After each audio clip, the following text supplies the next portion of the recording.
All right, at your request, this video is about graphing limits. When you get a limit statement, how do you make the graph match what it says? We're going to look at 4 different scenarios. The first is limits at infinity.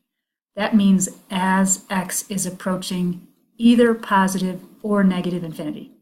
So where does that happen on this graph? That's the stuff far to the right and far to the left when x's get really big.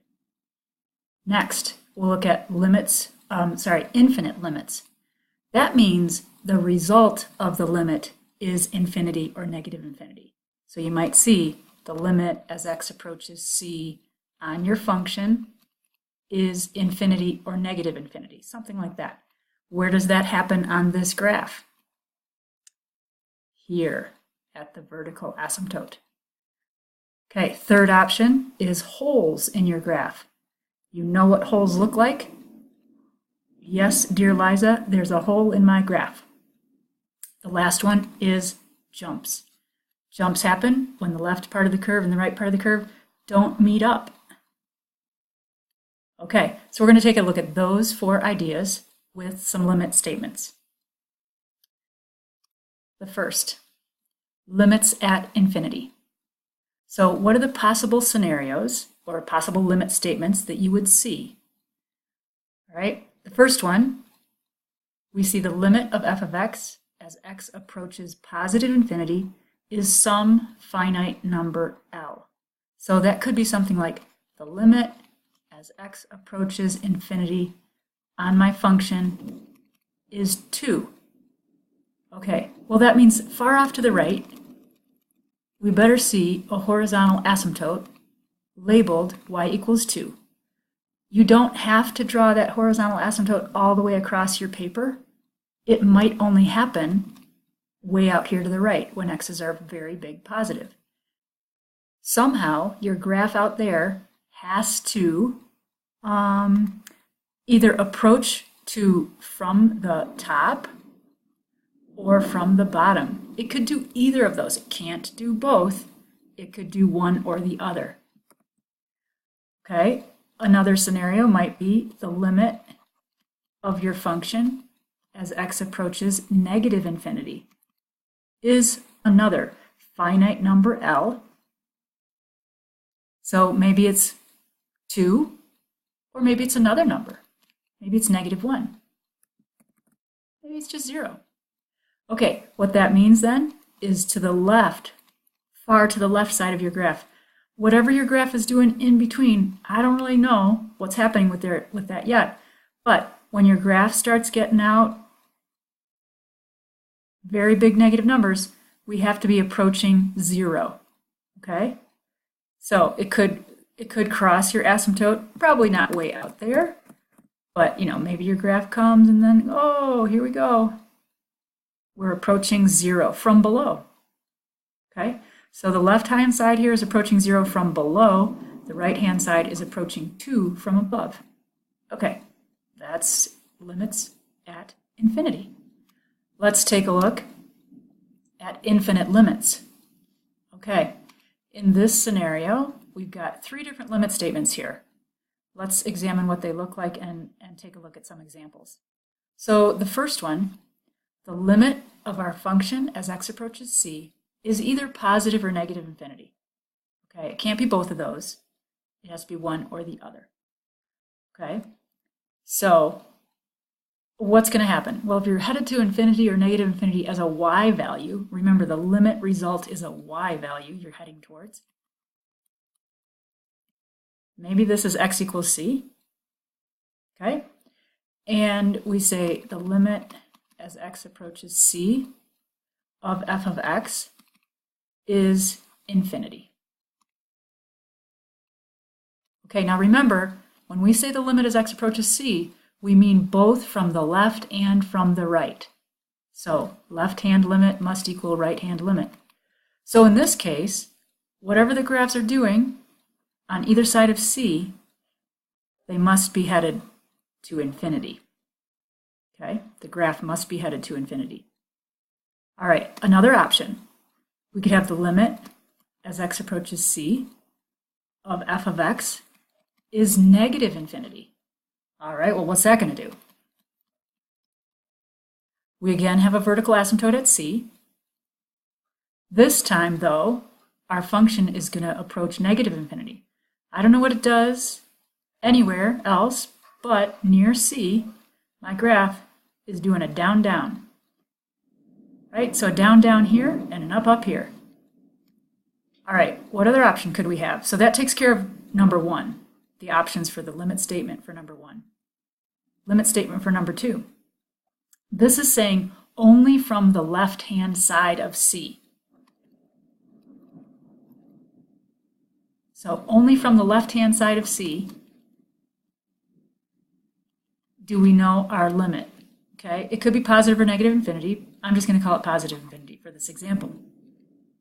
So the limit of f of x as x approaches c from the left-hand side is positive infinity. All right. Again, you could have another one where you do left-hand side and it goes to negative infinity. Okay. Let's look at number 3. This says the limit as x approaches c from the right side only. So here's a new c. The limit as x approaches c from the right side is, again, I could say it's positive infinity. It might be negative infinity.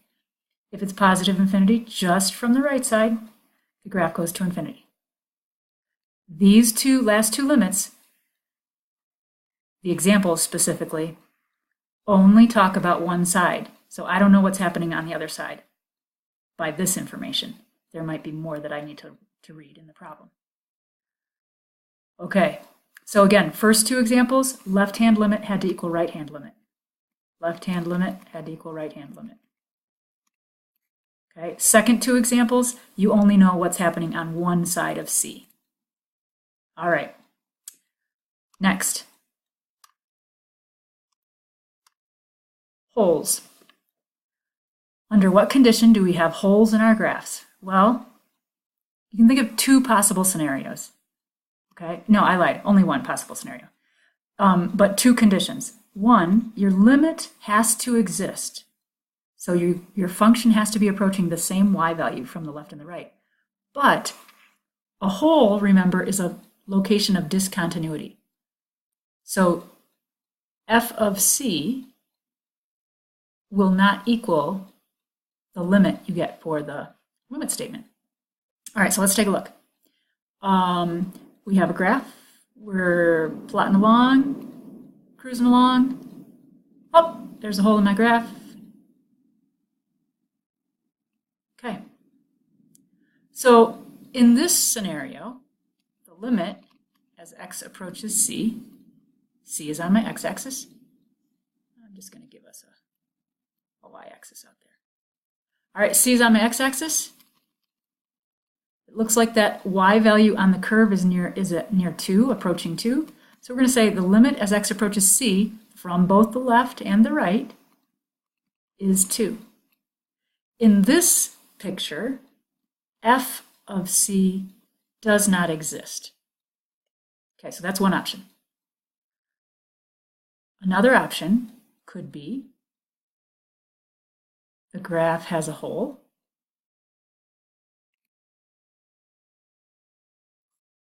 But this time, a function value is defined for that same c value. All right, so this would be the limit as x approaches c of the function f of x. Well, in this case, the graph looks like we're on the x-axis, so that's a y value of 0.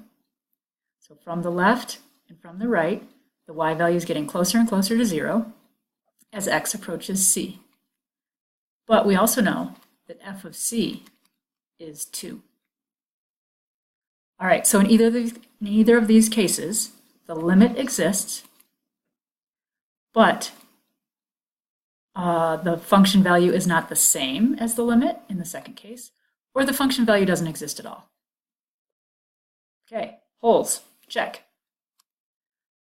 Last up, jumps.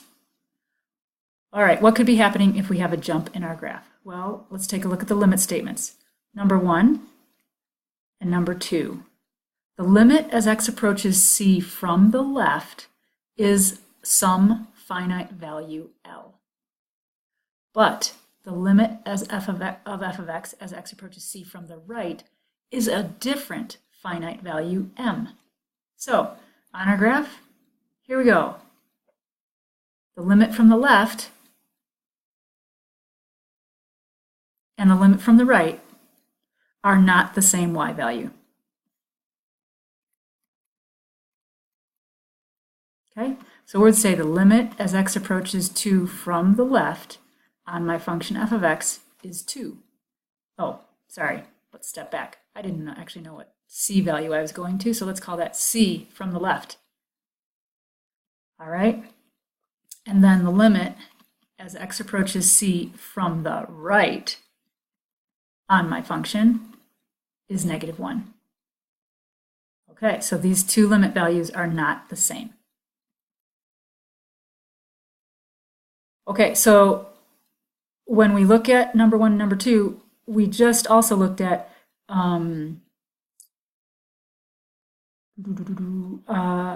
well, now we're going to take a look at these 4 subcategories. So f of c in this scenario is not equal to either L or M. So there is no point defined at f of c. F of c does not exist. Okay, let's look at another one. Here we go again. I'm going to leave the same limit values so we don't have to worry about changing them. All right, this time we still have the limit from the left and the limit from the right at c is 2 and -1. But in item number 2 here that says f of c is L, okay, well then I'm going to say this point could be filled in. So in this scenario, f of c is 2, and it matches the limit from the left. Okay, option 3, same scenario. You've got a limit on the left and a limit on the right, but this time f of c is m, or f of c is the limit on the right.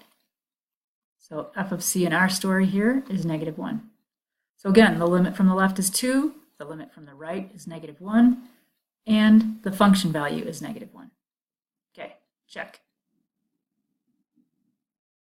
All right, so this was number 1, this is number 2, this is number 3. So what's number 4? What? We've got another letter N. All right, f of c has to be N. Okay, we have a limit from the left and a limit from the right. They still work out to be 2 and -1, but this time f of c is some other number. I'm just going to call it 3. All right, so case number 4, the limit from the left does not equal the limit from the right, and neither of those two limit values equals the limit of, or the function value. Okay, and there you have it. Graphing crazy functions using limit statements. Good luck.